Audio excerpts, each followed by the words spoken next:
Congratulations, Mr. President.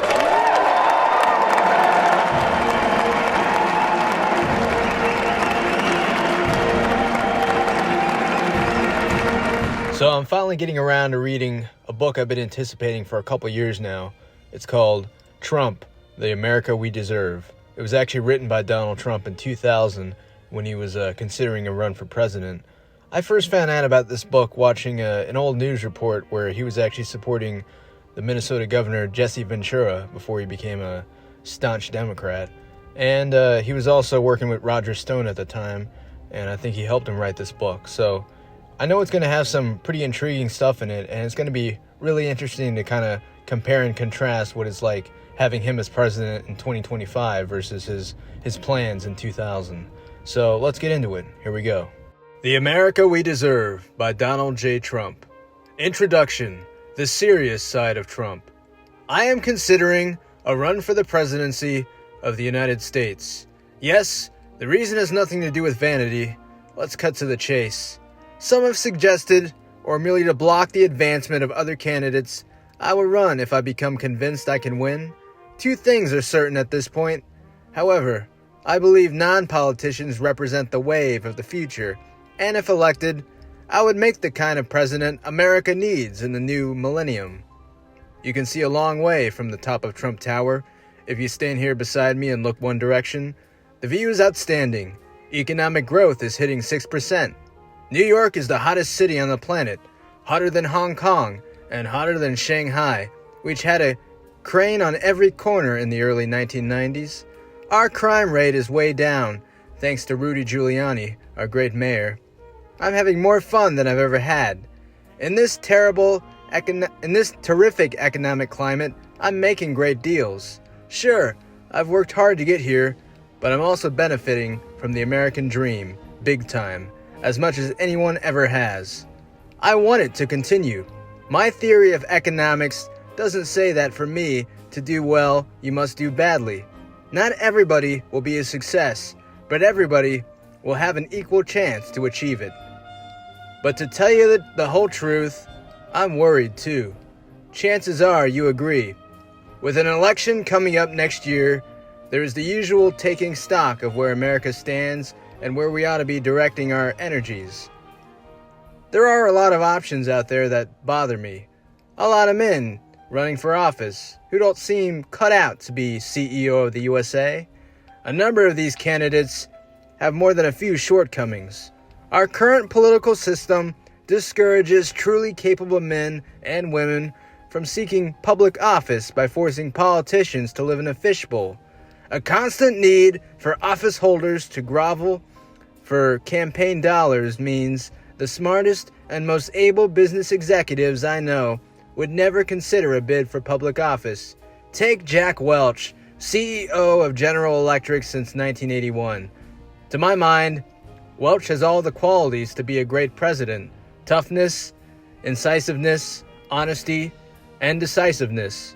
But a man of this quality will never run as long as our politics remains the special interest cesspool that it has become. Then there are the single-issue candidates who are never going to see the big picture. There are candidates who've been in politics so long, they're not capable of telling you a straight story. One candidate, Pat Buchanan, believes we should reduce our commitments abroad, and I agree. But his startling view that the Western allies should have not stopped Hitler is repugnant. When he said that, he totally lost it. Hitler was a monster, and it was essential for the Allies to crush Nazism. To say that Hitler had no malicious intentions towards the United States is beyond belief. 20 years ago, Buchanan was less cautious. He called Hitler an individual of great courage, a soldier, a leader steeped in the history of Europe, and talked about his other extraordinary gifts. My grandfather was German, but I am proud of the vital role that the United States played in defeating the Third Reich. Buchanan denigrates the memory of those Americans who, in the Second World War, gave their lives in the effort to stop Hitler.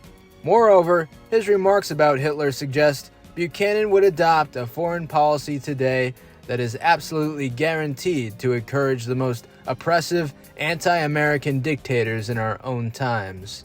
Then there's Vice President Al Gore, an able, underrated man who seems confused these days. I hear he paid Naomi Wolf $15,000 to teach him how to be an alpha male. I could have gotten him Lirana Falanay for much less. But then she defected to Buchanan. Or consider the record of one of the supposedly brightest stars in the political sky, Bill Bradley. People treat him like he's about to give the updated version of the Sermon on the Mount. Let me tell you about Bill Bradley. He's a disaster. He experimented with the tax code and caused thousands of people to lose their jobs. Now, he wants to be president, when in fact, he quit the U.S. Senate because he could not get reelected. Recently, there have been some new names suggested for the presidency, and one of them is mine. Minnesota Governor Jesse Ventura has strongly encouraged me to run. I highly respect Jesse, not only as a dynamic governor, but also as the embodiment of the political qualities America needs. Given the choice between another state-of-the-stale professionalist and Jesse's mixture of basically common sense principles and straight talk, it is no contest. He has convinced me that we need the same combination in the White House. Even more persuasive to me are the polls. When the voters who actually plan to request Reform Party ballots are polled, I do very well. I also note that the Gallup USA Today CNN poll published in October showed that I would run a stronger race against George W. Bush and Al Gore than would Pat Buchanan, even though he has run for president 3 times and I'm not even a candidate. In another authoritarian poll, running against George W. Bush and Al Gore, I came in second, ahead of the vice president. Nobody ever accused me of modesty, but it's a tremendous honor to have millions of people considering you for high office when you didn't even seek it out. And this isn't the first time my name has come up. In 1988, I was encouraged to seek the presidency. At various other times, I've been asked to run for governor or mayor. There are plenty of signs that the country is looking for a candidate who comes from outside politics. In fact, it's been looking for an outsider for a long time. I am definitely a different look. I'm not prepackaged, I'm not plastic, I'm not scripted, and I'm not handled. I tell you what I think. It's quite a departure from the usual office-seeking polls. Maybe the voters would find it refreshing. I guarantee you one thing. They'll find it interesting. After 2 years of George W. Bush, John McCain, Al Gore, and Bill Bradley running for president, the voters will be bored to death. They'll be looking for a candidate who is straight-talking, straight-shooting, beholden to no one, and has proven that he can actually get things done. Consider Governor Jesse Ventura. I met him when he appeared in some of the monster wrestling events I used to stage in Atlantic City. He was elected governor of Minnesota, knocking off a couple of old-time political pros because he talks straight. Non-politicians like Ventura are the wave of the future. And it's going to be a lot easier for non-politicians to get elected to the high office from here on out. Jesse may be the exception today, but straight shooters like him will be the rule tomorrow. Voters are going to look to the worlds of business, entertainment, professional sports, and maybe the military. Not to career politicians for our next generation of political leadership. Remember the stir Colin Powell created by merely considering a run for high office? Why are voters looking outside the political game for political players? The reason is that the American people want to be told the truth. They know we don't have the political leaders we deserve, and they know that if things don't change, we won't have the America we deserve. Does that mean I have more faith in the people than the politicians do? I hope so, because a lot of people at the top of the political game think the American people are naive. They think the American people are like little kids who can't face the facts. Well, here's the bottom line. Any political leader who won't face the future head-on is putting the American dream at risk. That dream has made this the best country in history. It's the dream my father and mother dreamed. The one they made come true for our family. It's the one that took me to the top. When you mess with the American dream, you're on the fighting side of Trump. Straight talk. People want fresh answers. We have to look back a long way to find private citizens speaking out and having a major impact on national affairs. We have to look back to the first days of the Republic, to men like Washington, Jefferson, and Franklin, who had farms and businesses to run and who came to politics as ordinary citizens. They saw that things were out of control and that some clearer thinking was in order. Let me say this the right way to all eager reviewers. I'm not putting today's crop of politicians on the same level as the Founding Fathers. None of them would be able to write the Declaration of Independence overnight, for example, the way Jefferson did. I'm not sure, on the other hand, how well Jefferson would handle a room of foreign bankers, something I'm good at. Different people have different talents. A lot of Americans seem to want to cast a wider net in finding their leaders. It's worth remembering how many of this country's great leaders have come from outside the pool of Washington insiders. Reagan and Eisenhower, in our recent history, weren't politicians to begin with, and they turned out to be very good presidents. They both became successful by bringing personal experience and original thinking to old issues and new management styles to problems that needed immediate attention. And we shouldn't forget that 60 years ago, an almost unknown Wall Street lawyer and businessman named Wendell Willkie came from nowhere to grab the Republican presidential nomination and came within a whisker of being elected president. He was running against one of the most popular political figures in American history, Franklin D. Roosevelt. Willkie was an interesting fellow. Born a poor boy in Indiana, he made a fortune in utilities and railroads. Willkie was actually a delegate to the 1936 Democratic Convention, but Republicans nominated him for president just 4 years later, beating two tough competitors, Robert Taft and Tom Dewey. Well, how did Willkie do it? It seems he had the common touch. Even though he was a millionaire businessman, he had a way of relating to the common man. He criticized the platforms of both Democrats and Republicans for double talk, weasel words, and evasion. The big media of the day, Time, Life, Look, Collier's, and the New York Herald Tribune, found Willkie fascinating. Overnight, he was a major contender for the presidency. How could it happen again? Could it happen again? I think so. My first reason for writing this book is that the American people want straight talk about politics. Whatever my ultimate decision about actively seeking the presidency, whatever my ultimate decision is, I'd encourage you to take the problems identified in this book and the solutions I propose and compare them with those of your favorite candidate. Keep score. I'm willing to bet that even when I seem most outside the box, I'm going to give you more straightforward, useful ideas than most of the guys getting the press and the interviews. Most politicians use language to conceal what they think, or to conceal the fact that they don't think. Many are trained as lawyers and speak to win support rather than to define the truth. But I use language to speak my mind. Being blunt hasn't hurt me so far. I've lived my life as I choose and said what I wanted to say.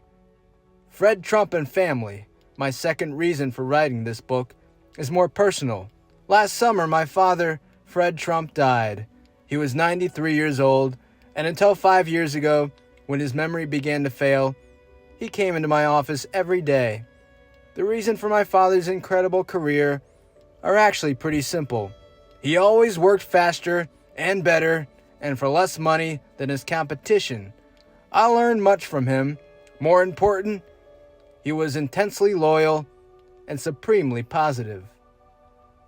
Whether I was building Trump Tower, the Trump Taj Mahal, or the Woolman Rink, he was always there for me. In the early 1990s, I owed banks billions and billions of dollars. My personal debt was $900 million. My father never once doubted me. He was as positive as ever. He'd tell anyone who asked about me, go back and bet the ranch on him. If he hadn't given that kind of support to me all my life, I'm not sure I would have made it. The day Pop died was the toughest day of my life.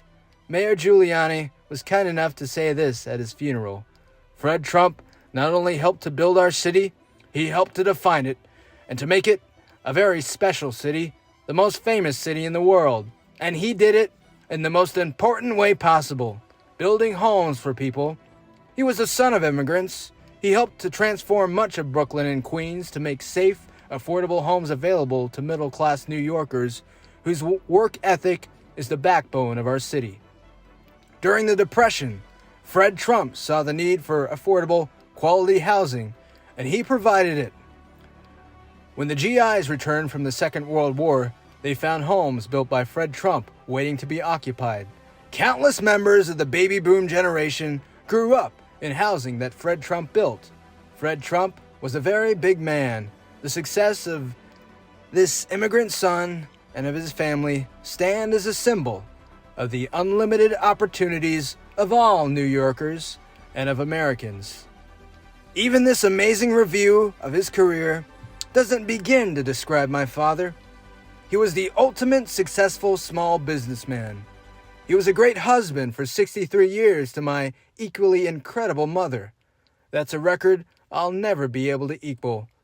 The lessons and gifts he gave his children made us strong, and he developed incredible working relationships throughout his life. He was a very down-to-earth man. The day John F. Kennedy Jr. died, I received a note he'd written the day before. It said, "Dear Donald, I read over the weekend of your father's passing, and I just wanted to drop you a note. No matter where you are in life, losing a parent changes you. I know you had a close relationship, and I hope you'll get ample time to reflect." He sounds like a fascinating man from what I read in the Times. I liked that he would go over his various work sites and pick up stray nails and return them to the carpenters. Certainly he never lost his perspective. My condolences to you and your family. Sincerely, John Kennedy. If you read the obituaries on my father, you'd have thought he'd been a major statesman. People were deeply affected by his life. People, after all, feel strongly about their homes. Owning your own home is a big part of the American dream. A man who provides so many homes to so many people has to seem a little bit superhuman. To come to the point, I've taken John Kennedy's advice. I have reflected on my father, and I realized, as many of you have, that when a father dies, you begin to see yourself differently. It's up to you now to carry on the family business, the family tradition. You're the grown-up, one of the authorities in your family. You gain a new sense of responsibility. Those of us with experience, those of us with influence, have an obligation to rebuild the world and make it a better place.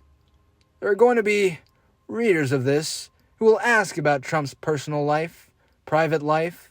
Well, I've lived my life as an open book, and I don't claim to be something I'm not. What you see is what you get. I've never taken drugs of any kind. I've never had a glass of alcohol, never had a cigarette, never had a cup of coffee. I have been married twice, and I have 4 wonderful kids. I'm now single, and women seem to like me. Does that mean I don't value family relationships? I haven't been as successful in my marriages as my parents were, but marriage is not the only family value that matters. The importance you give to your relationship with your kids is a family value. So is your relationship with your parents, your sisters, and your brothers, your feelings about the foods your family liked, the things you do for fun. A lot of people want to say that being monogamous is the only family value. They don't understand that family value means having a context, having a place where you belong, having people who really know you and to whom you're accountable. A guy who was writing an article about me interviewed a few friends and business associates. He told me that the word loyalty kept coming up in these conversations. It's an important concept for me and among the people that I work with. One of the small corruptive forces in politics is the fact that every aide to every politician is hoping to retire on a tell-all book about his experiences as an insider. Loyalty counts for very little in Washington. I'd like to see it restored. Loyalty is a version of your love for your family. I feel loyalty not only to my friends, but also to my city and my country. By my definition, one of the family values is patriotism. The coming heavy weather, I believe. I have better hunches than most, but my place in the world has given me better knowledge. My third reason for wanting to speak out is that I see not only incredible prosperity in our future, but also the possibility of economic and social upheaval. Look towards your future, and if you're like me, you'll see the storm clouds brewing. Big time trouble. I'm not the only one who sees the storm on the horizon. A lot of people in public life and in private life know what may come our way. The politicians may not want to think about it, but it's out there. The first storm, economic disaster. I hope I'm wrong, but I think we may be facing an economic crash like we've never seen before. Probably sooner rather than later. The next president, or maybe the one we've got, could be in office for a stock market crash worse than the one in 1929. I'm not saying this crash will ruin us, but we have to anticipate it and know how to rebound. We've better be ready, as a nation, to claw our way back up. Right now, I'm not seeing the leadership we're going to need. The second storm, terrorism. We need to get past the idea that because we're the only superpower, we're safe. My uncle, John Trump, was an MIT professor and a brilliant man. He had a clear and compelling view of the future, including a strong belief that one day the United States might be subjected to a terrorist strike that would turn Manhattan into Hiroshima too. I always respected Uncle John, but sometimes found myself wondering if maybe he wasn't exaggerating just a little bit. Today we know that John Trump knew exactly what he was talking about. So what are we doing about this threat? Are we getting tough with the people who would wipe us out in a second? Hell no! Look at our policy towards North Korea, an outlaw terrorist state run by a family of certifiable loons. If these guys don't scare you, you've been playing too many interactive games. North Korea is an army of goose-stepping maniacs, and they're building nuclear bombs while most of the population is starving to death. Think it through. What does it mean when the leadership of a country spends money on weapons instead of food for a starving population? Remember, starving populations have toppled more than one regime. If the North Korean rulers are exposing themselves to this kind of risk, you can be sure they're not building these weapons just for the hell of it. They're going to use them if they can. We've discovered this arms building plan a couple of years ago. So what do? We offered to build the North Korean government 2 light water nuclear reactors and supply them with heating oil if they'd promise to be good. Am I the only one who thinks it might make more sense to disarm the North Korean nuclear threat before it shows up in downtown Seattle or Los Angeles? It's time to look outward, and it's time for us all who care about the American dream to change the political buzz from happy talk to straight talk. Here's the bottom line. If a policy threatens the American dream, we need to go after it. I'm going to shoot straight about terrorism and about the foreign threat. I'm going to talk plain about the economy and how to keep the system solid at the core. And if we do that, then we can ride out any storm. I'm also going to talk about Social Security. I'm lucky enough not to have to worry about getting a Social Security check, but most Americans do, and they're right to be worried about their futures. I'm also going to talk about the social issues that count most to us Americans, especially education and what we need to get our schools back in shape. What amazes me about the education debate is that the schools are the last consideration. Their scores drop, their schools are unsafe, and the adults sit around worrying about job security and whether merit pay will hurt the self-esteem of the teachers who don't measure up. My argument is simple. We put the kids first, every time, every way. We like to say that children are our future, but we're not treating them that way. I was reading a story about a kid in an inner-city school. He didn't ask for much. He just wanted the doors locked so the punks couldn't come in off the streets and sell their drugs and shoot people who were trying to learn. This kid said that he was scared to walk home. This is an American kid I'm talking about, and he's scared that he'll be shot at school. We send troops around the world to stamp out trouble, but we don't protect our own children. What about their American dreams? We must do everything we can to provide the best imaginable schools for our kids. A good friend of mine, Richard Carrion, has been working at developing new programs combining businesses with schools in New York. His program is training kids for real jobs in the contemporary marketplace. He points out that there is a $50 billion need to rebuild schools because all across the nation, school buildings are deteriorating. Newly built schools can't be open because of the zone violations. When kids get into buildings that are falling apart, they get the picture. If these buildings are neglected, our education can't really be important. In fact, to adults, we're not important. Kids today should be given what kids got in the 20s, 30s, and 40s, and more. We should build schools that are attractive, that have adequate labs and computer facilities. I'm a builder. I know how to work with or against bureaucracies. Richard Curon is encouraging me to propose a massive rebuilding of the nation's schools. How would we pay for it, I ask? Richard says we should come up with $50 billion. We could come up with $50 billion if we pulled our troops out of Europe.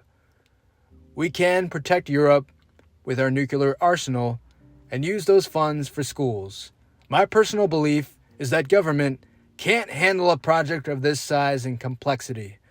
But if you put together an alliance with labor and government, systematically doing away with government red tape, then maybe it would work.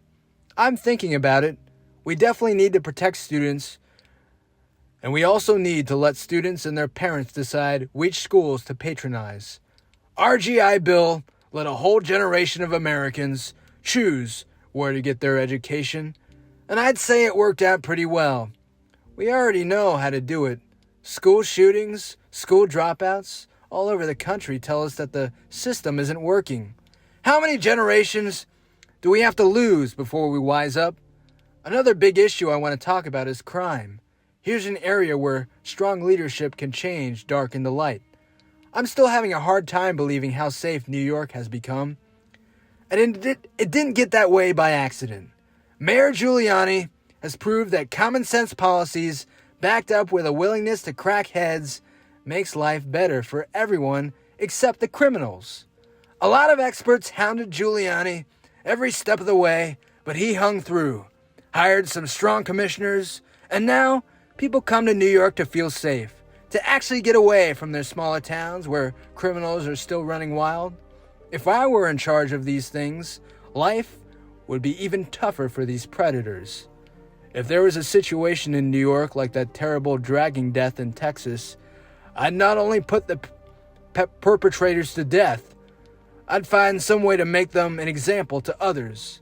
If you're not tough on crime, then you're an enemy of the American people. The people who get hurt by most of the crime aren't living in skyscrapers. They are, for the most part, living in poor neighborhoods. Crime keeps them from grabbing their part of the American dream. I have my eyes on taxes and spending also. In my business, strict accounting can spell the difference between profit and loss. I have a lot of trouble with the way the government collects and handles our money. Hidden taxes make me mad as hell. And I'm not the only one who's had an objection to cost overruns. Most of all, I object to the fact that this country is crippled economically by our national debt.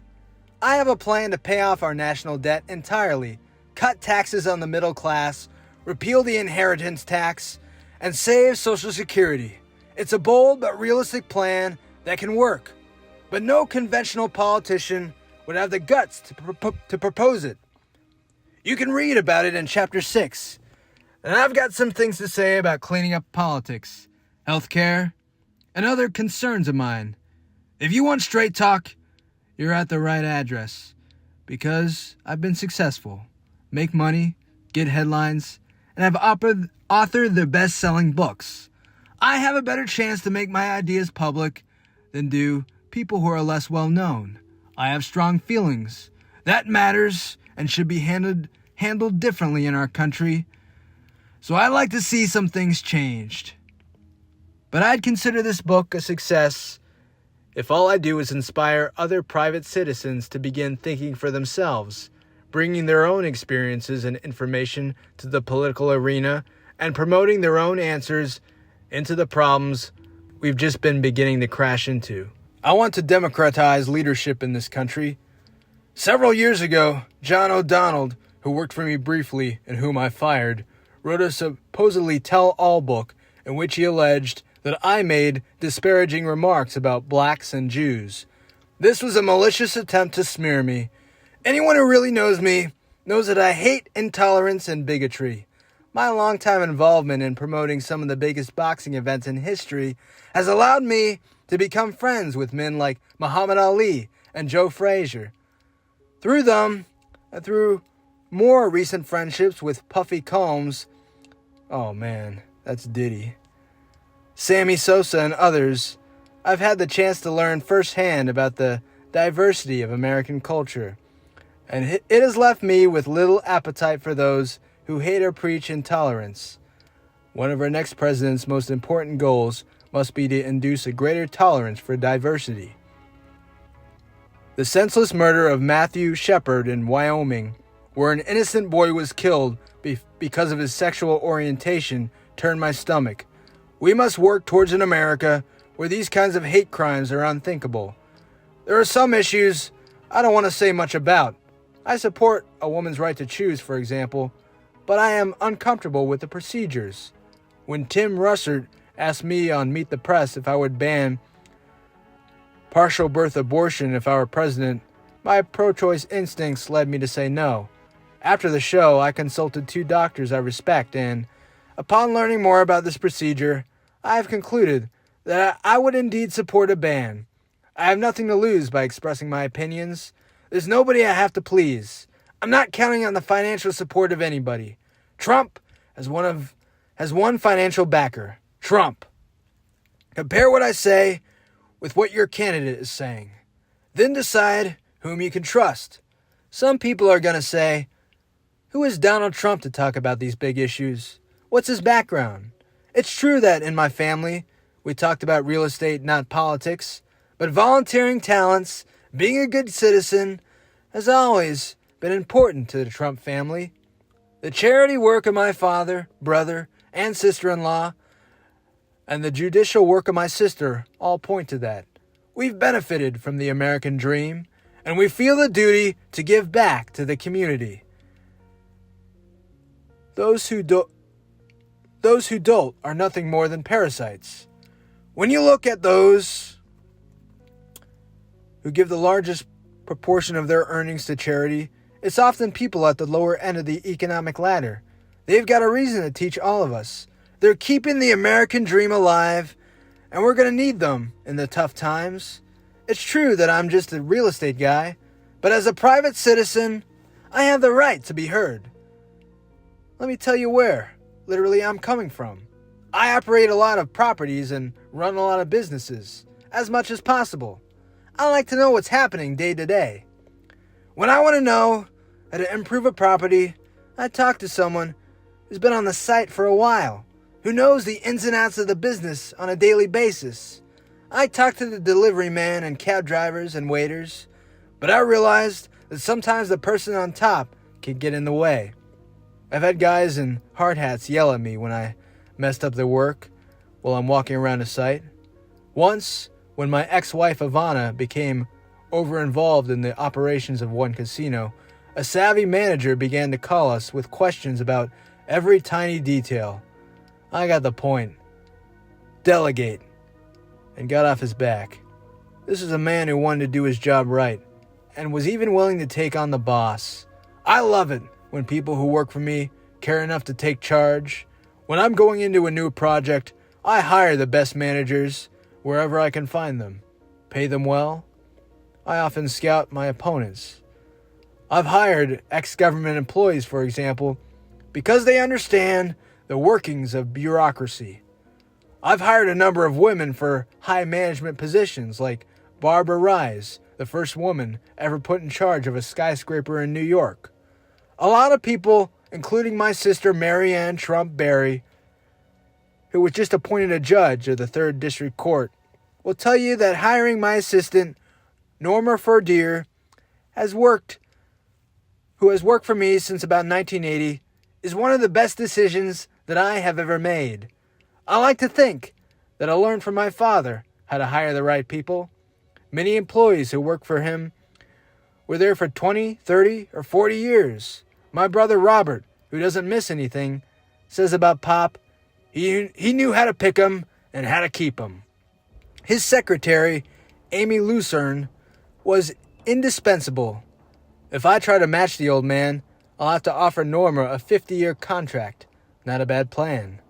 I put people together for their management skills, but I like to find good combinations as well. And when I feel that I have the right team, I let them show me what they can do. In the early 1990s, when the bottom fell out of the real estate market, I believe I survived because of the people I assembled. I was $9.2 billion in debt, $900 million of which was in personal guarantees. It was an amazing experience one night in 1991 in front of Tiffany's with an old friend. I saw a man with a seeing-eye dog and pencils in a can. I pointed him out. Do you realize that man is worth $900 million more than I am? I said to her. I'm worth minus $900 million right now. How did I turn things around? I hired Nick Rebus to oversee my casino operations. Rebus is one of the toughest, most hardworking, and best organized executives I know. I brought other new people into my New York office, including Steve Ballenbach, who is now the top executive at Hilton, and one of the most brilliant guys I know. We worked hard together, through my own efforts and those of others. I not only climbed out of that abyss, but also built my businesses back to something several times the value. Now, I own 40 Wall Street, a number of other buildings around Manhattan, and the land under the Empire State Building. You know about Atlantic City, Trump Marina, Trump Taj Mahal, and Trump Plaza. Nick has said about me that what saved the Trump organization at that time was my willingness to step back, not to be too hands-on, and to let the most talented people who work for me do their own thing. I've taken the same approach in refining my political agendas in the writing of this book.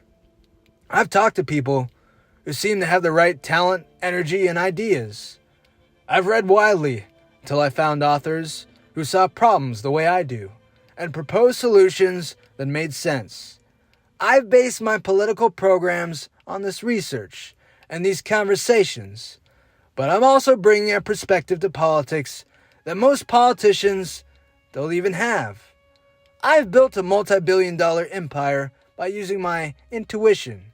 Here, I'm letting my instincts tell me how we have to work together to build the America we deserve. What I stand for is quality of work.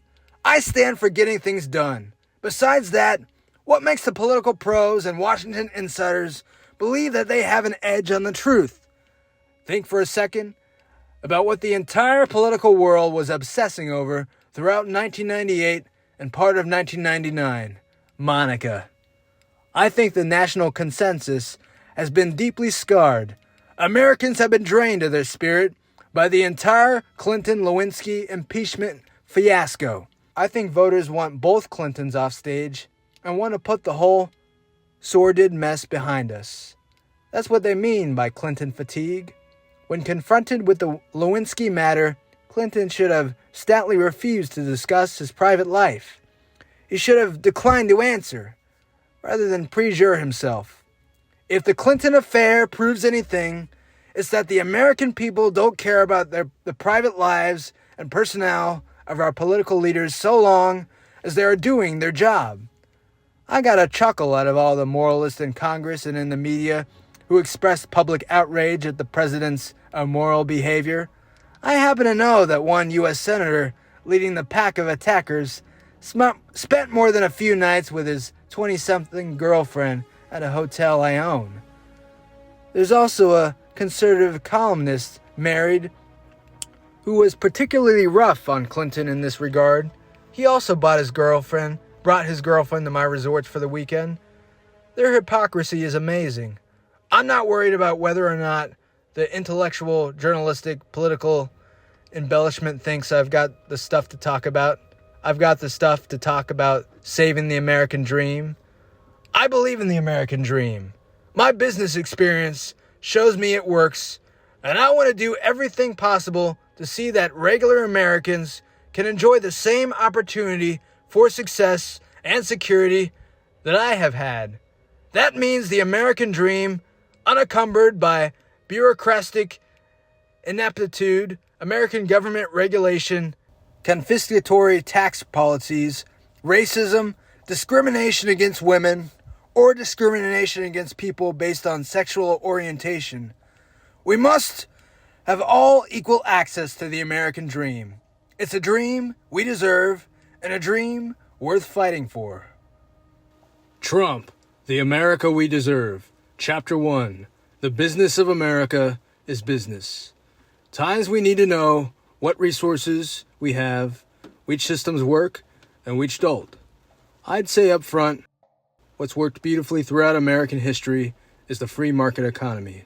What has brought us low is government bureaucracy and corruption.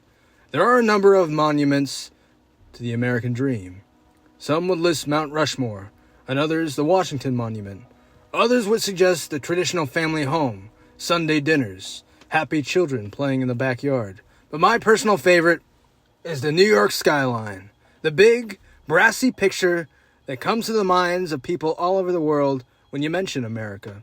From the Statue of Liberty to the World Trade Center to the Empire State Building, the buildings of New York tell the story of our country, the American dream in stone and glass. Why? Because New York has seen the best of times and the worst of times. And whatever happens, it always comes out a little brighter and a few stories higher.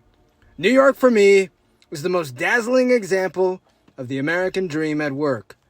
The lessons it teaches, lessons of hope, opportunity, struggle, and accomplishment, can help support us through the good times and sustain us when times are hard. And hard times are probably coming. The current wisdom sees no further than the latest stock market rally. Our feel-good economy seems to think the economic laws of gravity have been suspended. But the fact is that throughout history, what went up always came down. I talked in the introduction about the storms on our horizon.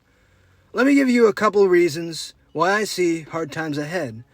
Then we'll get into the specifics of what we need to do to protect and continue the American dream. First off, as I said, I'm really convinced we're in danger of the sort of terrorist attacks that will make the bombing of the Trade Center look like kids playing with firecrackers.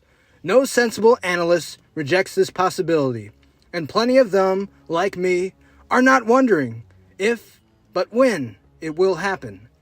Nor is there any doubt that when people are under attack or fear societal mayhem of any type, their priorities are not on investing. Their minds are going to be on digging in and surviving. And this attitude will have major economic consequences. Second, even without this sort of disaster, I believe we're in danger of a financial downturn because we've gone so high so fast. You can hear this opinion expressed by top business leaders, though they may not turn around crying out that the sky is going to fall, because it could be a self-fulfilling prophecy. And you will hear it as well from private citizens who've kept their eyes open. There is a growing consensus that our dizzying prosperity will sputter. Economists long ago recognized the phenomenon of business cycles. Business schools such as my alma mater, Wharton, taught that economics was cynical. But when was the last time you heard a major politician warning of an economic downturn? It's just not in the vocabulary of any public figure, except mine. The reason most politicians don't predict a slump is that they don't understand it. More to the point, they have no solutions. I'm positive enough to know that if we play our cards right, we can get through even the worst of times. America has survived economic disaster in the past. So have I. Consider the current budget surplus. The Democrats want to spend all of it, using some of it to pay down the national debt. The Republicans want to give it all back in the form of deep tax cuts. They're both wrong and right.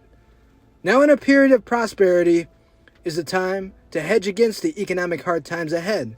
Both debt reduction and tax reduction are key and necessary. I'd rather have the people spend their money than have the government spend it. But typical of the polarized politics of Washington, both parties demand all or nothing. The proper course is to use a portion of the surplus and still provide meaningful tax cuts for working families, not for the guys in my bracket. This is the art of compromise. The course of action now will prepare us for the economic downturn ahead by reducing the government's interest payments and allowing families to save more in preparation for the lean times ahead. But you don't have to hear compromise and deal-making from Washington. Maybe it's time we've had a president who is a deal-maker. Consider this. There are companies that come out of nowhere a couple of years ago and now are worth tens of billions of dollars. If Amazon.com merged with Warner Brothers, Amazon, whose directors say they have yet to make a profit, would be the majority party. Incredible, but true. Then there's eBay.com, the online auction house which has grown 1,900% in 4 years. That sounds impressive, but wild rises like this indicate instability, like a bipolar personality. There are high highs in the economy, and then come the lows. I've seen this in real estate. Prices going up through the ceiling, then suddenly crashing through the roof. These changes are made even more dramatic by modern technology. You have to remember, it's very easy these days for investors to move money around the globe. When the tide turns, investor support can shift at the speed of light. The magic carpet can unravel very quickly. I am convinced the American people are sick of the gridlock, the logjam of two parties in Washington so opposed to each other that the people's business doesn't get done.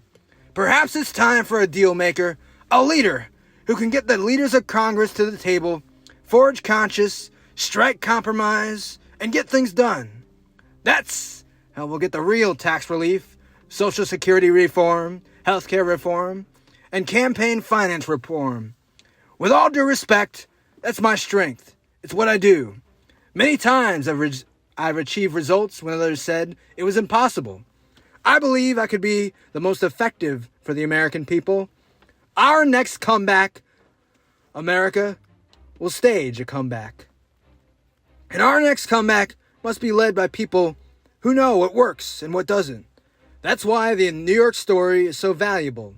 It is a story of people from all over our country, and in fact, all over the world. People who started out with next to nothing and ended up kings. When you think of American heroes, the names that come to mind are almost always those of politicians or soldiers. Our teachers overlook some of the most dynamic parts of our heritage by not honoring business people very well. A lot of them have had extremely interesting lives, full of drama. They not only grabbed the brass ring for themselves, but they also created jobs and opportunities for countries and other people. If I were in the movie business, I'd do films about some of these people. If we have movies about gangsters, hookers, and cannibals, why not movies about business heroes who helped build the greatest country in history? If business people were more widely celebrated, maybe their opinions might be taken more seriously. Look around New York City, and you'll find a blockbuster success story on every block. The W.R. Grace Company's skyscraper, named for an Irish kid who came to New York with big ambitions. The Waldorf Astoria, built by Conrad Hilton, a dreamer who started his career in the family hotel in San Antonio, New Mexico. Rockefeller Center, built by the heirs of legendary John D. Rockefeller. There are important New York landmarks commemorating Cornelius Vanderbilt, Marcus Goldman, Mayor Gunningham, Andrew Carnegie, Nathan Handwerker, and many others. If you look around your own community, you'll see the same thing. Landmarks left by people with vision and determination. People who literally made something out of nothing. As I've already said, my father was cut from the same cloth. Fred Trump was born in New Jersey in 1905. His father, who came here from Germany as a child, was as big and brash as any character from a Jack London novel. He went to Alaska for the gold rush. He owned a hotel there. After he came back east, his wife, Elizabeth, ran the family business. My grandfather, Trump, died when Dad was 11 years old. In those days, you didn't huff it down to the welfare line when hard times hit. You hit the bricks looking for work. At 11 years old, my father became the family breadwinner, delivering fruit, shining shoes, hauling lumber on a construction site. Nothing fancy, the kind of work that people avoid in droves these days. But my dad knew something that we too often forget. There is opportunity in adversity. Call it cliche if you want, but I'm here to tell you that it's also the truth. And we'd better never forget it. Dad never gave up, and he kept his eyes open for opportunity. Early in his high school years, he discovered a talent for the precise geometry of construction. He wasn't a skyscraper guy, but he didn't build his first structure at age 16. But he did build his first structure at age 16, a 2-car frame garage for a neighbor. Pretty soon after, he was building prefabricated garages for $50 a piece. And not long after that, he was building single-family homes in Queens. When I think of Dad helping other Americans realize they're part of the dream, and let's never forget that home ownership is at the heart of the American dream, I feel as proud as any son ever felt about his father. His secret was really no secret at all. He worked hard his whole life, and he looked for opportunity, even when you would think opportunity had vanished. When the Depression hit, for example, he bought a bankrupt mortgage company and sold it at a profit a year later. Next, he built a self-service supermarket in Woodhaven, one of the first of its kind. All the local tradesmen, butchers, tailors, shoemakers, rented concessions in the space. It was only convenient, a natural success. There are many, many similar stories in this city's history. But the point is, none of these guys started out from the top. They started small. They grew tall. They stand as examples to all of us. There are great success stories from today's news as well. Bill Gates, Steve Jobs, and others who created the computer revolution. Entertainment figures like Steven Spielberg, Ted Turner, Madonna, Michael Jordan, Bill Cosby, and Oprah Winfrey. I hope this list were even longer. I wish more people in America were famous for their remarkable successes. I'm afraid our system has prevented many others from being everything they might be and giving everything they might give. Ronald Reagan once said, "In America, our origins matter less than our destinations." I'm not saying that everybody makes it, not even the bright and talented. Sometimes there's too much to overcome, too much adversity. Kids are raised in violent neighborhoods without parents and don't have the chance they ought to have. Many good, bright people never make it because of illness, bad planning, bad luck, or other purely personal reasons. The bars and crack houses of New York are full of the disappointed, and some choose to achieve goals that don't signify success to everybody. There are artists and teachers and police officers and clergy and other wonderful Americans who didn't choose their careers to become rich and famous, but they've had a chance to live their dream. We have to do everything possible to keep the dream machine alive. When we hit hard times, we must protect the heart of our system. Opportunity from the people who will panic and demand that government bureaucrats run the show. And even in the best of times, we need to make sure that there are as few obstacles as possible to realizing one's full potential. This takes us into the political world, where there are many good people, but unfortunately, some very bad ideas. Outplanning the planners. Most of us think the American dream is a birthright, but I've been around long enough to realize that without constant care and vigilance, it can and will be whittled down to nothing. The threatening agent is not some foreign power, but people that don't understand the proper relationship between the public and private arenas. In other words, the greatest threat to the American dream is the idea that dreamers need closed government scrutiny and control. Job one for us is to make sure the public sector does a limited job and no more. Mayor Giuliani summed it up pretty well. Government should not and cannot create jobs through government planning.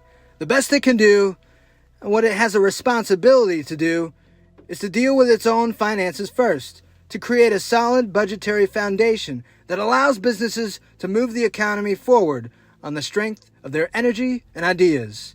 He was talking about New York, but what he said is true for America. The next mayor should stick with Giuliani's basic prescription. Provide everyone with a good, free education and clean, well-stocked libraries. Make sure the streets are safe. Ensure reasonable regulation, but no more. It's no secret, however, that for much of this century, government has been falling down on the basics, while sometimes becoming excessively involved in areas where it should play a restricted role. It has allowed criminals to have the run of the streets and the subways. Instead of putting the arm on criminals, government at all levels has saddled businessmen and women with ridiculous, dream-killing regulations. We are better off today than we were even a few years ago, thanks to a new breed of politicians that recognized the problems that high taxes and rampaging regulations were causing. But if we forget what has happened in the past, we will be doomed to relive it in the future. I will never forget the 1970s, when reckless regulators were running the show. Make that a horror show. New York City had a near-death experience when the city budget failed under Mayor Beam. Municipal bonds were less than Confederate money. You'd think that experience would have served as a wake-up call, but mayors Ed Koch and David Dinkins, things went steadily downhill. I thought David Dinkins was a decent and well-meaning guy, but the absurdity of those times is preserved in the Cummerfield report, which was put together by a blue ribbon panel commissioned by the mayor. This group looked for ways to deal with the enormous and dangerous budget defect that New York faced in 1993. My teeth still shatter when I think of the solutions they came up with. In order to protect the city's finances, the report recommended firing city workers. It suggested an increase in the real property tax for owners of single-family homes. It proposed an increase in the city's sale tax, already sky-high, and tolls for all of the East River and Harlem River bridges. The commission also recommended a residential garbage collection fee, a tax on movie theater tickets, the elimination of scheduled police hires, and cutting subsides for daycare. If you had to boil down the operating philosophy to the couple of lines, it would be something like this. Life is getting worse in New York. It is too costly and too dangerous. This decline in the quality of life is driving people out of the city and into the suburbs, which in turn is cutting into our tax base and blowing up the budget. So what should we do? Let's make life in the city even more costly and more dangerous. This is a classic example of a cure that kills the patient. It is sort of like calling in a doctor and looking up to see the Grim Reaper coming through the door. People often make bad decisions in panic situations. Hard times cause panic. It's important to remind ourselves during good times which steps we need to take to avoid when things get bad. Like so many politicians across America, the old guard suffered from the illusion that tax cuts would only make things worse, which in fact is an illusion that remains popular among some political leaders. No one considered that encouraging people to move back into the city would actually generate the revenue needed to balance the budget, nor did this commission understand that when the private sector expands, even the simplest projects become impossible. Let me give you an example that still boggles my mind. In my first book, The Art of the Deal, I described the fight I had to wage to persuade the city government to allow me to rebuild the city-owned Woolman skating rink in Central Park at my own expense. My offer to help was opposed for one reason only. City Hall knew that if I took the job, the difference between my work and the job the city was doing would expose the incompetence of city government. Once I finally embarrassed Mayor Coach and other city officials into letting me do it, even I was shocked at just how ridiculously incompetent the Coach administration turned out to be. Here's a comparison to keep in mind. It took me 2.5 years to build a 68-story Trump Tower, one of the most beautiful and distinctive skyscrapers in the world.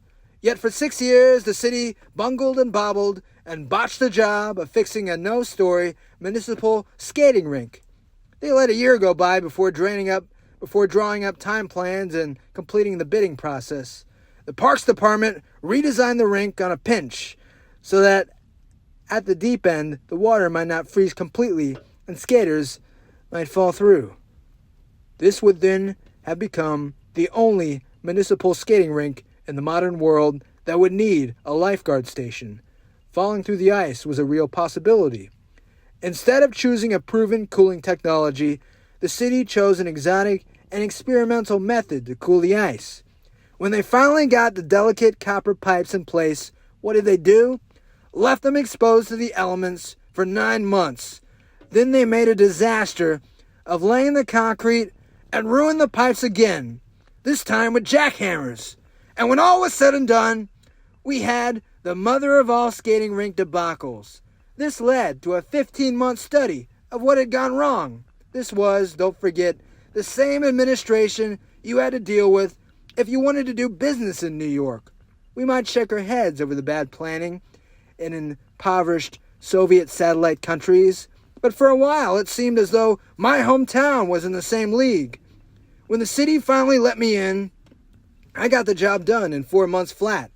$750,000 under budget and a full month ahead of schedule. In just 3 construction days, we managed to lay 22 miles of pipe. I had the time of my life running this rescue operation, and more important, I learned from this experience just how hard it is for normal, sane, earnest Americans to make their dreams come true when they have to confront mule-headed but powerful burons. A buron being defined as a cross between a bureaucrat and a moron. Nice expression, to think. To me, the Woolman Rink and the Cumberfield Report are perfect examples of the Byronic arts, a combination of arrogance and incompetence that has depopulized cities around America, and what we need to fight anytime we see them in action. Philadelphia and Boston are now at their lowest population since 1900. St. Louis now has as many people as it did in the days of Mark Twain. People come to cities, check out the business climate, and all too often have the same response: get us out of here. The result is devastating for urban dwellers, especially those who need better jobs to move into the ranks of the middle class. We should never underestimate the degree to which burns can screw up other people's lives. An article I read by Ronald D. Utt said it best. After more than 30 years of federal involvement and the expenditure of more than $500 billion of state and federal urban revitalization money, it is becoming increasingly apparent that a vast array of federal programs not only failed to bring the cities any relief, but may as well been an important contributing factor in the acceleration of their decline. The article also quotes Indianapolis Mayor Stephen Goldsmith. Federal urban policy drives wealth out of our cities. In fact, we specifically designed a suburban policy to drive investment out of cities. It would look a lot like our current system. What characterized New York is still the case in Washington, D.C., and other major cities as well. High taxes, money wasted and misspent on public works projects, potholes big enough for sumo wrestlers to disappear into, and streets that have battlefield casualty rates. This collection of urban pathologies was perfectly described in the 1960s in The Death and Life of Great American Cities by Jane Jacobs, a prominent expert on cities, low-income projects that have become worse centers of delinquency, vandalism, and general social hopelessness than the slums that they were supposed to replace. Cultural centers that are unable to support a good bookstore. Civic centers that are avoided by everyone, but bums who have fewer choices of loitering places than others. Commercial centers that are lackluster imitations of standardized suburban chain store shopping. Promenades that go from no place to nowhere and have no promenaders. Expressways that serve great cities. This is not the rebuilding of cities. This is the sacking of cities. That's a pretty dramatic analysis, but I believe it's true. I know that defenders of these policies are saying, we meant well, but the time is long past for us as a nation to accept the good intentions. Dodge, when major mistakes have been committed. In real life, intentions really don't matter. Results are what count. And we know what works and what doesn't. We should have a zero-tolerance policy for people who advocate discredited regulatory schemes. They had their chance, and they produced a debacle. In my opinion, these people are opportunity destroyers. They're guilty of what I call dreamicide, beyond Byronics. Let me talk a minute about how regulations have ambushed and continue to ambush businesses, and especially the smaller firms that do most of the dream weaving in this great country. Small business sustains America's great middle class, without which we cannot survive. 2 out of 3 new jobs in the United States are created by small and medium-sized businesses. A majority of new small business owners are women. More than 80% of all business establishments employ fewer than 20 people. Small business is the heart, soul, and beauty of the American economy.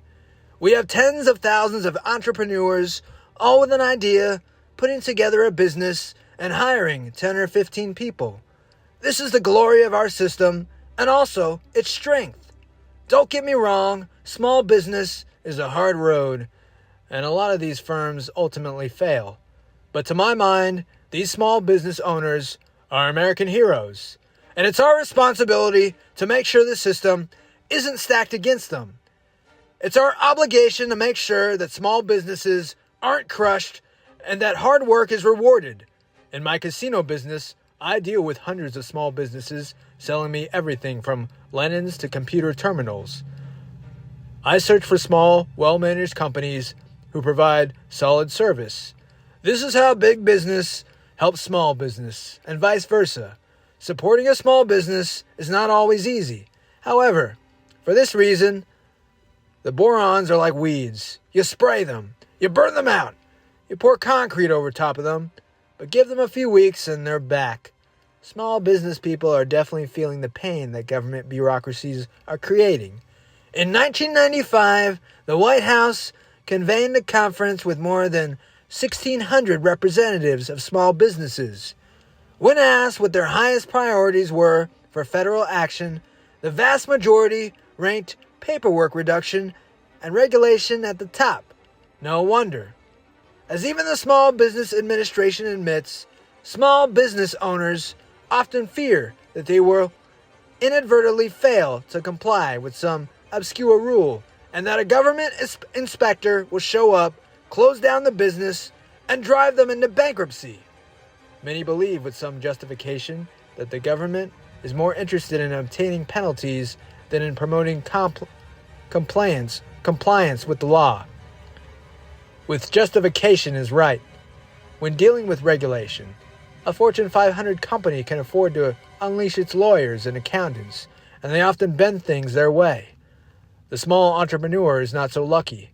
His or her margin is too thin to pass on the cost of an attorney and accountant fees to the customer, and he or she is all but powerless against the hordes of inspectors that will eat away at small businesses like locusts. I'm willing to bet that borons have destroyed more businesses than has whiskey. For a country that has such an excess of regulation, by the way, it's interesting that we often don't regulate the right businesses. Think about whiskey. I don't know why everyone's suing tobacco companies, though they're terrible, and leaving alcohol companies alone. I lost a brother to alcohol. I'd never had a drink in my life because of my older brother Fred Jr.'s trouble with alcohol. He was a handsome brilliant, and the nicest guy in the world, but he got into alcohol and it destroyed his life. You have terrible auto accidents because of alcohol, thousands killed. Taxing alcohol companies isn't enough. I'd like to see them forced to take responsibility. And I'd continue to go after tobacco. Tobacco is a drug. It ultimately destroys your lungs and your insides. The tobacco companies ought to pay for the consequences. You don't have to be an entrepreneur to feel the pinch of regulation. Each American, whatever he or she does, spends more than 40 workdays just to pay the costs of federal rules. The total cost of government has been estimated, I'm told, at $3.38 trillion, nearly $1 trillion of which results from federal and state regulation. In all, the federal government is responsible for imposing more than $2,800 in regulatory costs for every man, woman, and child in America. Apparently, that's not enough to satisfy its internal appetite. Despite all the talk out of Washington about reinventing government, the monster grows larger and larger. I've had the figures checked, and here are a few that should make you nervous. In 1970, the Federal Register was 20,036 pages long. During the 8-year presidency of Ronald Reagan, the number of pages declined by more than 22,642, from an all-time high of 73,000 under President Carter. It is now inching its way back up towards 70,000 pages. The Code of Federal Regulations, an annual listing of executive agency regulations published in the Federal Register, includes all regulations now in effect. In 1996, the CFR filed 204 volumes with a total of 112 pages. It takes 19 feet of shelf space just to hold it all. According to the General Accounting Office, from 1996 to 1998, federal regulation agencies issued 8,675 final rules and sent them to Congress for review. A full 125 were defined as major rules that will have an annual effect on the economy of more than 100 million. How the hell is a guy who is trying to start up a pizzeria going to cope with all that paper? I'm not one of those guys who lives in the wilds and says, we don't need any regulations. Of course we need some. But we gotta seek a reasonable level and stick to it. Let me give an example of how unchecked regulations can get out of hand. This example hits very close to home. The National Association of Home Builders estimates that the regulatory costs of building a house in 3 typical metropolitan areas of the United States tripled between 1974 and 1994. Like kudzu, this sort of damaging and explosive regulatory growth must be killed. Otherwise, we're going to need to get a hall pass before we can go to the bathroom in our own homes.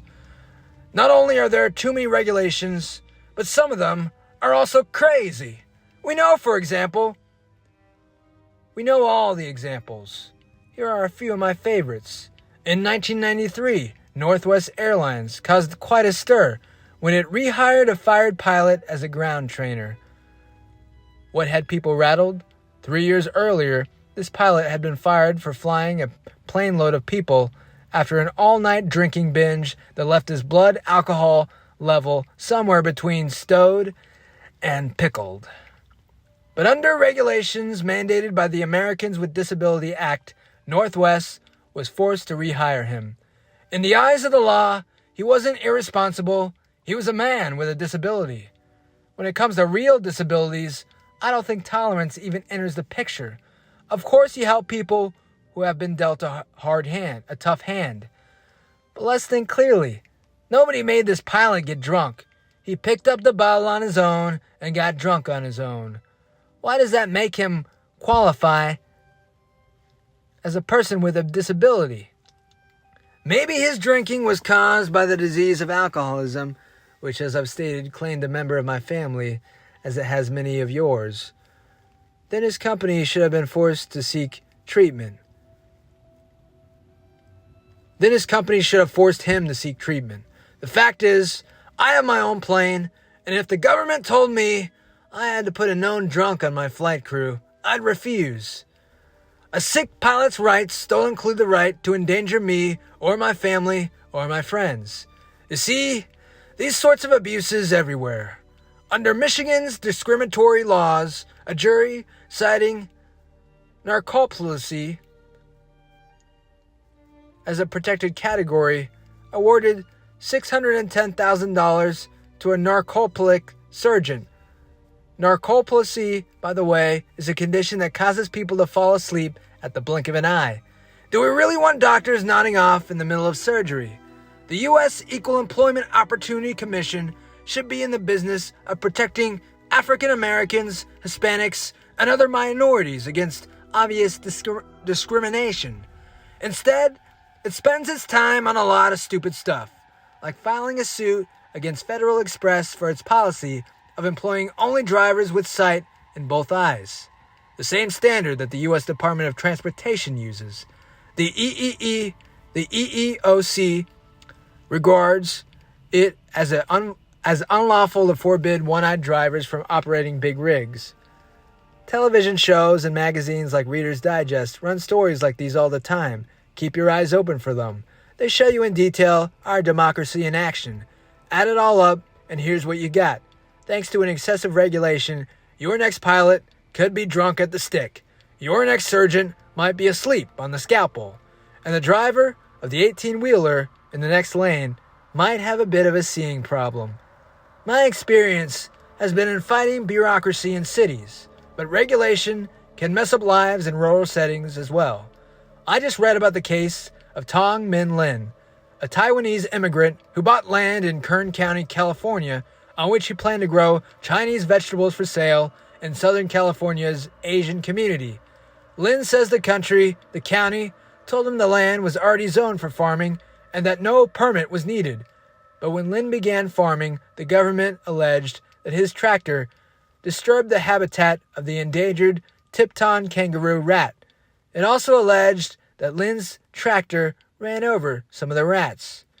Lin was charged with federal, civil, and criminal violations of the Endangered Species Act. Lin speaks no English. He suffered a stroke shortly after being charged. The criminal charges carried penalties of up to a year in jail and a $100,000 fine. Neighboring farmers started a defense fund, and the charges were later dropped. Through an interpreter, Lin said, "One half of me is relieved. The other half says, I never made a mistake. Well, both halves of me say enough. These regulations begin with the assumption that hard-working, thrifty people deserve to be treated like common criminals. And they're all but designed to kill jobs and opportunities. Regulations tend to kick in when a company hires a certain number of people. Some start when the number of employees reaches 15 or 20, while a cluster of regulations takes effect when a company hires its 50th employee. Now ask yourself, if you own a small company, are you going to hire that 50th person, that 20th person, that 15th person? You'd be crazy. Blaming bureaucrats is easy. Every election has hundreds of candidates who bash the bureaucracy. When they take to office, lo and behold, they discover that the bureaucrats are more powerful than they thought. Or it becomes clear that they're playing along with bureaucracy, and that can be personally very rewarding. Blaming others, even when they deserve it, isn't enough, because it doesn't show us how to take charge of problems ourselves. I think there's something else that encourages city construction workers in New York to kill time while my casino workers in New Jersey generally work their tails off. Self-interest. The employees of Trump casinos know that if they do a good job, they'll be promoted. They also know that their city will prosper if the casinos stay there, that it will die if the casinos leave. Before I took over the Woolman Rink job, I happened to walk by the construction site twice in one day. I noticed, in the morning, one worker who seemed to be on a break. In the afternoon, he was also on break, and it looked as though it was the same long break he'd begun in the morning. The guy may have simply been lazy, but for sure he was out of touch. He was working for a company that was working for city inspectors who were working for mid-level bureaucrats who were beholden to the city lawyers and the city inspectors and overseen by the city government.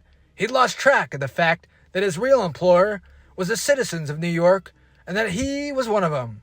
He was building, or supposed to be building, a skating rink, a public facility, something that he and his family might enjoy. He was working for himself. If that had been made clear to him and the rest of the crew, I have to believe that self-interest alone would have sped up the job. When you look at your favorite political candidate, don't just look at his or her program. Find out what the candidate knows about motivating people. See how he or she has performed when running a staff. The good news is that whenever things get so far out of hand, common sense comes back into play. All that's needed to fix what's wrong with government is to get it back to its limited but vital mission. Ronald Reagan had the right idea, and more recently, Mayor Giuliani put the same idea into play. Instead of raising taxes, he cut the cost of living in New York by $1.1 billion in tax reform and reduction.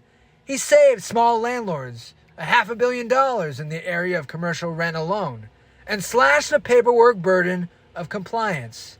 He implemented a co-op and condo abatement program that has saved owners about $100 million.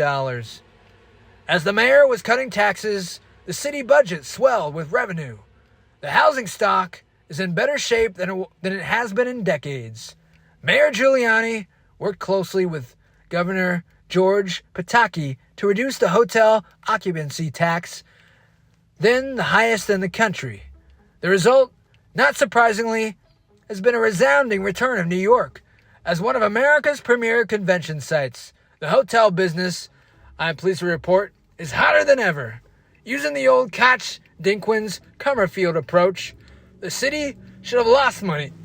The city should have lost money. In reality, after the hotel occupancy tax was cut, the city got a boost of almost $50 million more in tax revenue. The sales tax in New York is sky high at 8.25%. After lobbying for 3 years, the mayor got Albany to allow back-to-school sales tax-free weeks in September for clothing under $100. There was also a 1-week exemption period in January for clothing and footwear sales for items of less than $500. The old Coach Dinkins Comerfield line would be that the city could only lose money. In fact, the city is making money because of the record business revenues. People used to go to the suburbs just to shop. Now folks from Newark and White Plains are shopping again in the city. Mayor Giuliani also returned $100 million to local entrepreneurs by cutting the unincorporated business tax. We integrated targeted tax laws aimed at freeing business from government regulation, Mayor Giuliani says, at the same time working cooperatively with the city's labor unions. We reduced the size of government without layoffs to begin to migrate the distorting effects of having a government that is far too large an employer in relation to the private sector. What's the bottom line? I have the figures in front of me. Between 1994 and 1996, New York City gained almost 21,000 jobs in tourism and restaurant businesses. New York has gained 178,000 private wage and salary jobs, reversing the Dinkins administration's loss of 320,000 private sector jobs. In fact, the increase in private sector jobs in New York over the last 4 years has been the highest annual percentage increase in the city's history. With vigorous job growth in all 5 boroughs, job creation in New York is more diverse, with growth shifting from finance and insurance to retail, trade, media, and entertainment, services, and construction. Welfare reform in New York has encouraged more than 300,000 welfare recipients to leave the public assistance roles over the past 3 years. The mayor has made it clear that the process of welfare reform in New York is just getting started. What has worked in New York can work elsewhere, and it is working. Until recently, Indianapolis was another great American city in decline. Under the leadership of Mayor Goldsmith, the city has reduced operating expenses, cut its bureaucracy by 26%, reduced red tape, balanced the budget, cut property taxes, put more police officers on the streets, and invested $1.1 billion into the largest infrastructure improvement program in the city's history. Moreover, the local economy has enjoyed 4 consecutive years of record-setting investment and new jobs. Indianapolis spends half the money that Washington, D.C. spends per resident. And yet, by any standard, taxpayers get a result that is incalculably better. The crime and murder rates in Indianapolis are well below the big city average. Its unemployment rate is the lowest of all the big cities and well below the national average. And its poverty rate is just below the national average, making it the only eastern or midwestern city to achieve this distinction. Drive through Indianapolis if you have the chance, because I own a casino riverboat in Gary, Indiana. I've been to Indianapolis, and I'm impressed. Take a walk downtown. Things are happening. Parents are out of pushing their strollers. Buildings are going up. It's almost as if the air were better. Energy comes to a place when the economic climate is right. Elsewhere, mayors like Richard Rorian of Los Angeles, reformated governors like Tommy Thompson of Wisconsin, and John Enger of Michigan have tried similar common-sense approaches to economic development and welfare policy. Wherever leaders have put results before process, the results have been astounding. They make sure the system rewards those who produce, and they screen out those who make no contribution. They let money stay in the hands of people who earn it. They've simplified regulations, and they've stepped back and let human ambition and ingenuity take its course.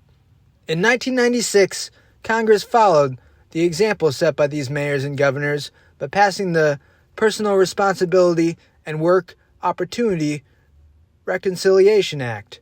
From now on, in America, the emphasis for able-bodied people is on getting a job, and Washington has finally given the states and cities the freedom to experiment, to seek the best ways to get people back to work. That's what they want, and we should do whatever we can to help them. Since the act went into effect in 1996, welfare caseloads dropped by 2.2 million. In all, it has dropped by more than 4.4 million since 1994, when several states implemented successful demonstration programs. As a result of these reforms, for the first time in 25 years, welfare caseloads across the country now contain fewer than 10 million people. The laws of human nature and the guidance of common sense tell us that the 2 basic principles of governing should work anywhere they are applied. First, get government out of the skating rinks and any other activities it can't do well. A-list, by the way, of things government doesn't do well is a very long list. Second, get government back in the business of providing for public convenience, transportation, public works, and safety, police and firefighters, and make sure that it does so efficiently. Then judge its effort by visible, definable results and fine-tune as needed. Again, if government can do its job, the people will have the best chance possible to grab their part of the American dream. For that to happen, you have to get it right.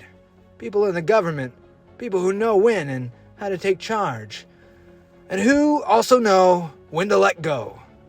Our forefathers had a saying, "Eternal vigilance is the price of liberty." In other words, stay alert, because the bureaucrats are always out there waiting for the chance to confuse the issues and destroy the incentives. But if we let them, it will be nobody's fault but our own. Our final thought. Historian Arthur M. Schillinger, Jr., in the Cycles of the American History, has populated the idea that there are cycles in American history. An idea that originated with his father, another famous historian. Schillinger said that government activism appears in cycles every 20 years or so. Americans get interested in activist government. We give our hearts and minds to a Franklin Roosevelt and his New Deal. then a generation later to John F. Kennedy and his new frontier. The converse Schilsinger wrote is also true. Every 20 years or so, as a nation, we retreat back into ourselves. He portrays the Eisenhower years and the Reagan years as times of thoughtless, insular selfishness. He uses terms that make the American people during those periods sound both selfish and sleepy. There are times of privatization, barbarous but useful word, of materialism, hedonism, and the overriding quest for personal gratification. Schilsinger writes, I'm not a professional historian, let alone a distinguished historian. I'm a guy who knows how to put big deals together. I know how to get the work done on time and under budget. And when I think about what I see in my work, day in and day out, it strikes me that Schilsinger has it only half right. I get the warm feeling when I remember the idealism of the Kennedys. The idealism of the Kennedys. I like to see that spirit rekindled in Washington. But let's not kid ourselves. The American people will never go to sleep. We're like New York or New Orleans or every interstate in the country at 3 o'clock in the morning. Someone's always awake. Someone's always busy, creating something new and astonishing. I find it more than a little insulting, frankly, that an educated person would believe that because Washington, D.C. is relatively peaceful and the spirit of activism is somehow asleep in this country. The Eisenhower years, the Reagan years, were periods of strong cultural and economic activity. The same has been true even during this age of Clinton. I don't accept the notion that the creative activities going on at times like these are not valid because they don't bear the stamp of some government program presided over by a sugar daddy president. What have we been doing? Americans have been busy making movies, opening dry cleaners, health clubs and restaurants, building airplanes, creating the computer revolution. Some, I know, will dismiss these works. They'll object, saying, dry cleaners? You gotta be fucking kidding me. Restaurants? Health clubs? What do you call this, Trump? Strip mall activism? I don't mind the term at all. To some critics, I say. When was the first time the Air Force flew you to a nice beach vacation, or the Department of Health and Human Services cleaned your clothes or fed you lunch, or the government made a movie worth watching? The business of America truly is business, because business is the task of linking private ambitions to social needs. The couple that opens the dry cleaners or runs the corner restaurant does so in pursuit of their personal version of the American dream. The rest of us need to get our clothes cleaned. We need to eat. We all want to travel, to be entertained, to have a good job, and to get ahead. So far, no one has been able to do a better job of providing these for the community than the men and women of American business. And American business is not only conglomerates, it is also the handiwork of the American people. The triumph of American business embodies the very spirit of millions of American entrepreneurs. Only a professor could believe that the unleashed creative genius of the American people isn't activism. I say business and work are the featured events of our history, the real story of America. It's what happens at City Hall or in the Rose Garden of the White House. That's the sideshow. We need to keep this truth firmly in mind should we actually face the economic decline that I think may be in our future. First, reduction of regulation will put more money in the hands of more people. It'll raise all boats. Second, the possible negative effects of international trade or actions of the major players from mega corporations to the Council of Economic Advisors will be buffered by healthy, loyal economies. Third, there's a lesson to be learned from the tragic reports from the one-time Soviet Union communism.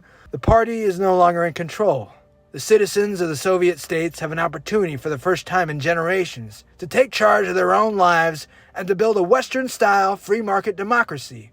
With the size of their workforce and the abundance of their natural resources, those states could be major economic players. But the stories coming out of Russia and other countries today are truly horrifying. Graft is everywhere. The currency is plummeting. The mob controls a huge amount of economic power. Lines of communication are down. Everywhere you turn, there is lying, corruption, and chaos.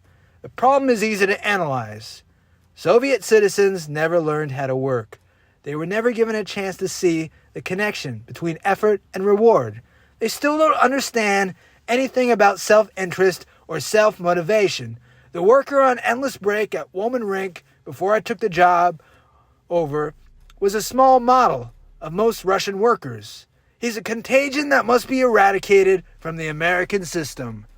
I'm going to sound like somebody's Dutch uncle here, but I think it's obvious that a healthy economy puts everybody who contributes to the economy into fighting trim. A well-trained, positive-thinking, energetic workforce will get us out of whatever may be coming. And maybe it's time to start handicapping your local economists and politicians. Chapter 2 will be called Competition, Saving Our Schools the American Way.